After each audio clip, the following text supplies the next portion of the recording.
Oke, selamat malam Bu Alvin dan teman-teman sekalian. Saya di sini Apit Nego dengan NIM 40 2019 ingin menjelaskan hasil UTS yang sudah saya buat.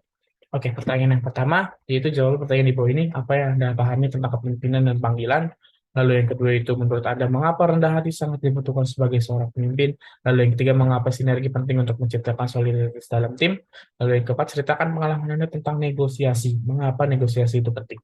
Oke, jawaban untuk nomor satu itu, yang pertama itu pemimpinan dan panggilan adalah sebuah sikap dan prinsip yang menggerakkan seluruh anggotanya agar semakin efektif dalam menjalankan tugas yang mereka untuk bisa mewujudkan apa yang sudah menjadi visi mereka. Lalu yang kedua itu, karena dengan seorang pemimpin yang rendah hati, maka kelompok yang mereka pimpin bisa berjalan dengan baik, di mana sang pemimpin mau mendengar pendapat orang lain dan juga bisa bersabar dalam menghadapi setiap masalah. Lalu yang ketiga itu, karena jika tidak ada sinergi antara anggota, maka tim tersebut bisa rusak dan mungkin bisa hancur.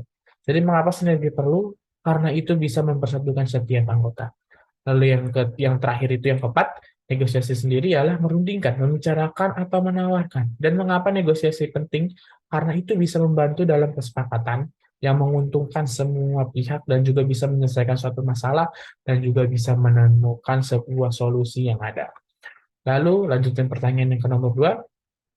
Dalam situasi kepemimpinan sangat terjadi situasi di mana ada seorang anggota tim yang masih berusia sangat muda dalam proses bekerja belum bisa berkomunikasi dengan sangat baik kepada lawan bicaranya karena cara berkomunikasi yang tidak tepat sehingga membuat banyak terciptanya konflik dalam manajemen.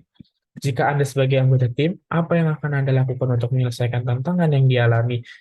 Rincikan tahapan solusi yang ditawarkan. Oke, untuk nomor dua ini, untuk solusi yang akan saya ajukan, mungkin saya akan mengevaluasi konflik tersebut.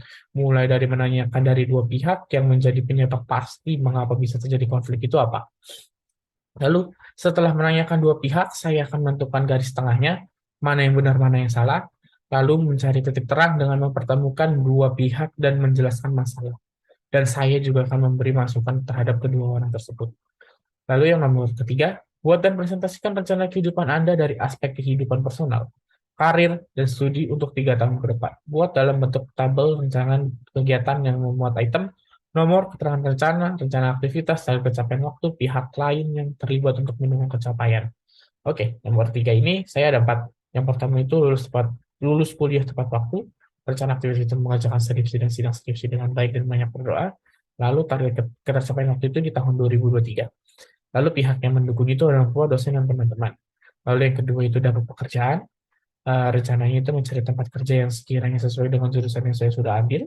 Target ketercapaian waktu itu tahun 2023. Pihak yang terlibat itu orang tua. Lalu yang ketiga itu ingin keliling benua Eropa. Rencana aktivitasnya ingin mencari tempat yang sekiranya bisa ditinggal di hari tua.